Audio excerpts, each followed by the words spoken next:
છે કળિયુગની અંદર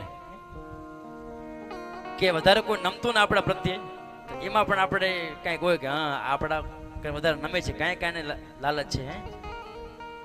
નમન નમન में फेर है बहुत नमे नादान, दगाबाजी दोढ़ा नमे चिंता चोर कमान.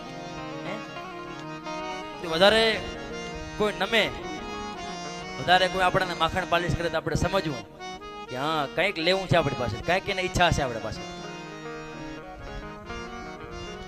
કારણ કે આજનો સમય એવો છે કે ફક્ત આપણાને કઈ એવી લાલચા ઈચ્છા છે તો જ આપણે કોઈ નમીએ છીએ. કારણ કે આપણે અત્યારે કોઈને નમતા નથી. અત્યારે કોઈને આપણે બધા અકડ થઈ ગયા છે, એરંડા જેવા. પણ હકીકતમાં આપણું મન કેવું હોવું જોઈએ? તો મન આપણું નિર્મળ હોવું જોઈએ. કારણ કે જે મનમાં નિર્મળતા ના આવે, હમણાં જ આપણે વાત કરી, ત્યાં કને ક્યારેય ભગવાન નથી આવતા. કારણ કે આ વાત હું તમને કથામાં વારંવાર કરીશ, કારણ કે મારે બધાને ટોકવા જરૂરી છે. અને ઘણા લોકો એવા પણ છે કે આપણે કથામાં બેઠા બેઠા પણ આપણે સૂઈ જઈએ છીએ. કે ફક્ત એવું નહીં કે આપણે આંખ બંધ કરી એટલે આપણે સૂઈ જઈએ. આપણે કથામાં આવ્યા છીએ, આપણું શરીર કથામાં છે, આપણું મન ક્યાં છે? બહાર છે.